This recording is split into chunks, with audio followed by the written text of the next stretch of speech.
MP diary में आज हम आपको बताएंगे कि मध्य प्रदेश की राजनीति में क्या अब आने वाले दिनों में कोई नए बड़े बदलाव नजर आने वाले हैं। मालेगांव केस मामले में बरी हो चुकी साध्वी प्रज्ञा सिंह ठाकुर क्या फिर से बीजेपी में एक्टिव नजर आने वाली हैं। आखिर मालेगांव केस मामले में बरी होने के बाद साध्वी प्रज्ञा सिंह ठाकुर के साथ भाजपाइयों की मेल मुलाकातों के दौर तेज हो जाने के पीछे की वजह क्या है। साथ ही हम आपको बताएंगे कि मध्य प्रदेश की राजधानी भोपाल में नशे के खिलाफ चलाए गए पुलिस के अभियान में कैसे एमडी ड्रग्स तस्करी के तार नाइजीरिया से लेकर थाईलैंड तक जुड़ते हुए नजर आ रहे हैं। इस खबर को विस्तार से जान लीजिए। नमस्कार, मैं हूं अनुराग श्रीवास्तव और आप देख रहे हैं लोकमत डायरी।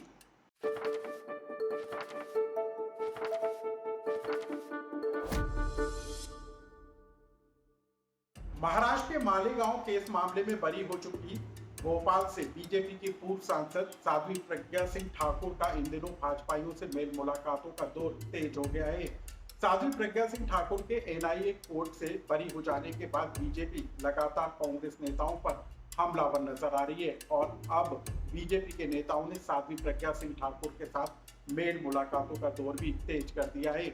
उमा भारती के साथ मुलाकात के बाद अब बीजेपी के प्रदेश अध्यक्ष हेमंत खंडेलवाल और बीजेपी के प्रदेश प्रभारी महेंद्र सिंह के अलावा प्रदेश संगठन महामंत्री हितानंद समेत बीजेपी के नेताओं ने साध्वी प्रज्ञा सिंह ठाकुर से मुलाकात की और उनका हालचाल जाना। हम आपको बता दें कि मध्य प्रदेश में 2019 के लोकसभा चुनाव में साध्वी प्रज्ञा सिंह ठाकुर ने भोपाल सीट पर दिग्विजय सिंह को हराकर लोकसभा में कदम रखा था, लेकिन उसके बाद साध्वी प्रज्ञा सिंह ठाकुर के विवादित बयानों की वजह से बीजेपी के नेताओं ने किनारा करना शुरू कर दिया था। खुद प्रधानमंत्री नरेंद्र मोदी ने साध्वी प्रज्ञा सिंह ठाकुर के एक बयान को लेकर खासी नाराजगी जताई थी और 2024 में लोकसभा का टिकट कटने के पीछे भी इसी को वजह माना जा रहा था। लेकिन अब मालेगांव केस मामले में कोर्ट का आदेश आ जाने और साध्वी प्रज्ञा सिंह ठाकुर के बरी हो जाने के बाद बीजेपी नेताओं ने साध्वी प्रज्ञा सिंह ठाकुर की पूछपरछ तेज कर दी है और यही वजह है कि बीजेपी नेता न सिर्फ प्रज्ञा सिंह ठाकुर के समर्थन में और कांग्रेस के खिलाफ बोलते हुए नजर आ रहे हैं, वहीं साध्वी प्रज्ञा सिंह ठाकुर से मेल मुलाकात करते हुए नजर आ रहे हैं। और इसके पीछे एक बड़ी वजह मानी जा रही है कि साध्वी प्रज्ञा सिंह ठाकुर जिस चेहरे के सहारे बीजेपी ने 2019 के लोकसभा चुनाव में कई सीटों पर समीकरणों को बदलने का काम किया था, फिर से उसी चेहरे के सहारे बीजेपी आगे बढ़ने को इच्छुक नजर आ रही है। दूसरी बड़ी खबर मध्य प्रदेश में नशे के खिलाफ पुलिस के चलाए जा रहे अभियान से जुड़ी हुई है। भोपाल में क्राइम ब्रांच के द्वारा जो ड्रग तस्करों के खिलाफ कार्रवाई की गई, उसमें यासीन मछली और उसके चाचा का नाम निकलकर सामने आया था और इस मछली गैंग के तार अब न सिर्फ भोपाल मध्य प्रदेश के बाहर बल्कि नाइजीरिया और थाईलैंड से भी जुड़ते हुए नजर आ रहे हैं, क्योंकि क्राइम ब्रांच की टीम ने एक दिन पहले ही भोपाल के अंदर एक थाईलैंड युवती को और एक नाइजीरियन युवक को हिरासत में लिया और इनके पास से ड्रग बरामद हुई है।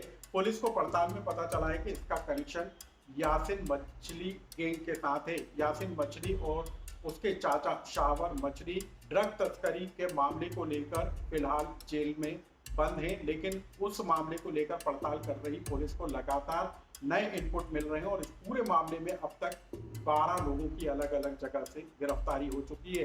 भोपाल में ड्रग तस्करी के मामले को लेकर लोकमत की टीम ने बात की भोपाल के क्राइम ब्रांच के एडिशनल डीसीपी शैलेंद्र सिंह चौहान से। नशे के खिलाफ अभियान पुलिस ने जो चलाया, लेकिन भोपाल में जिस तरीके से सफलता हासिल हुई और एक यासीन गैंग का नाम जो निकलकर सामने आया और इसके बाद तो एक के बाद एक कई नाम निकलते हुए नजर आ रहे हैं और अब तक कहा जा रहा है कि 1 दर्जन से ज्यादा लोग पुलिस की गिरफ्त में आ चुके हैं। शासन के निर्देश पर पुलिस मुख्यालय और डीजीपी सर के मंशा से एक अभियान चलाया गया था, नशे से दूरी है ज़रूरी। ये एक अभियान था जन जागरूकता का, नशे के खिलाफ जनप्रतिनिधियों जनता के साथ जनता के लिए चलाया गया था और इसमें जो सहभागिता सभी वर्गों की थी तो काफ़ी सफल रहा। इसमें क्राइम ब्रांच ने जो अपना जिम्मेदारी ली, धरपकड़ की और काफ़ी बड़े मामले में ड्रग्स की धरपकड़ क्राइम ब्रांच के द्वारा शुरू की गई। शुरुआत में ही एक जो गैंग मिला एमडी के ड्रग से संबंधित, जब उसकी परतें खुली तो काफ़ी उसमें चीज़ें मिली हमको। उस गैंग में हमको आर्म्स का भी एक नज़र आया, स्कोप की आर्म्स तस्करी का भी इसमें गैंग हो सकता है। महिलाओं के जो बहुत ही अश्लील तरीके से बनाए गए वीडियो थे, उसमें कुछ मारपीट और गैंगस्टर्स टाइप के अड़ीबाजी के वीडियोस थे, तो इससे लगा कि कहीं ना कहीं बड़ा एक गैंग है जो एमडी के साथ साथ आर्म्स भी, जो मारपीट वाला एक्सटॉर्शन गैंग है, जो इसके अलावा महिलाओं के अश्लील वीडियो बनाता ताकि उनको बाद में उनके खिलाफ यूज़ कर सके या उनको लगातार विक्टिमाइज़ कर सके। 1 दर्जन से अधिक लोग इस एमडी के अंतर्गत गिरफ्तार हो चुके हैं।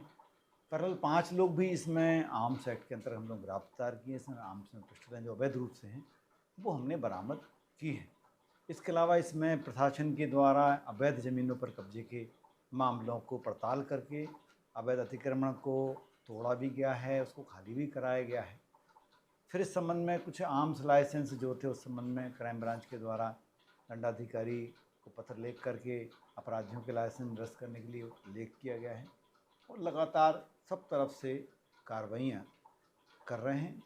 और जो क्राइम ब्रांच की जो टीम है वो कमिश्नरेट भोपाल की तरफ से लीड की जा रही है और सभी कर्मचारी इसमें बड़े शिद्दत के साथ अपनी सूचना, जो गोपनीय सूचना ले रहे हैं। पूछताछ पड़ताल की लगातार ये करीब 20-21 दिन हो गए, 3 हफ्ते से लगातार कठोर श्रम और कहना चाहिए कि सतत प्रक्रिया के तहत कमिश्नर भोपाल की मॉनिटरिंग में चल रहा है। सर, ये कहा जा रहा था कि यासिन मछली गैंग का जो तार हैं वो राजस्थान से लेकर मुंबई तक जुड़ते हुए नजर आ रहे हैं। मुंबई के रास्ते भोपाल तक ड्रग्स लाई जाती थी, तो इस दिशा में कहाँ तक पहुंची पुलिस? देखिए, अभी जो हमें पकड़ में आया है ना सिर्फ अंतर्राज्यीय बल्कि देश से बाहर के नागरिक भी इस गिरोह में शामिल हैं। जहाँ तक नाइजीरियन गैंग को हम समझते थे, पहले फ्रॉड में काम करते थे और पैरेलल ये लोग ड्रग्स में काम करते हैं। तो एक नाइजीरियन युवक को हमने पकड़ा जो पहले भी दिल्ली में डीएलएफ थाने में एमडी ड्रग मादक पदार्थों में बंद हुआ है। एक थाई महिला को हमने पकड़ा है और थाई महिला जो है वो भी इस मामले में शामिल है। थाई महिला भोपाल में इस्मा में काम कर चुकी है। चूँकि आरोपी जो हमारे यहाँ का भोपाल का आरोपी है वो यहाँ पर डीजे का काम करता है।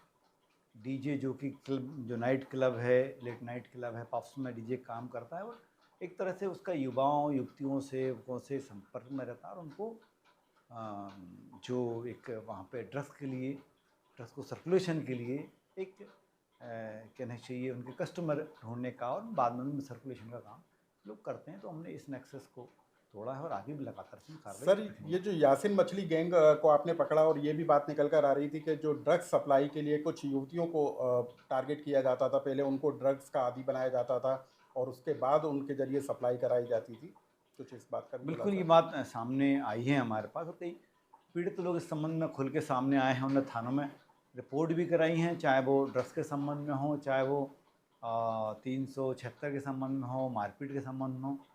सभी वर्गों ने, महिला पुरुष किन्नर सभी वर्गों ने इस संबंध में थानों में जाकर पीड़ितों ने रिपोर्ट कराई है। अब इस पूरे मामले में क्या सर कुछ और अंदेशा आपको लग रहा है, पुलिस को ऐसा कोई अंदेशा नज़र आ रहा है कि कुछ और विदेशी लोग इसमें शामिल हो सकते हैं या कुछ और अन्य लोग भी इसमें नाम निकल कर सामने आ सकते हैं? बिल्कुल, कुछ हमें जो नाइजीरियन से सूचनाएं मिली हैं या उनसे पूछताछ की है, उसको आगे दिशा में भी बढ़ना है। पूरे उसमें सूत्रों के पक्ष में कुछ साक्ष्य इकट्ठे करने हैं, हमको लोगों को वेरीफाई करना है।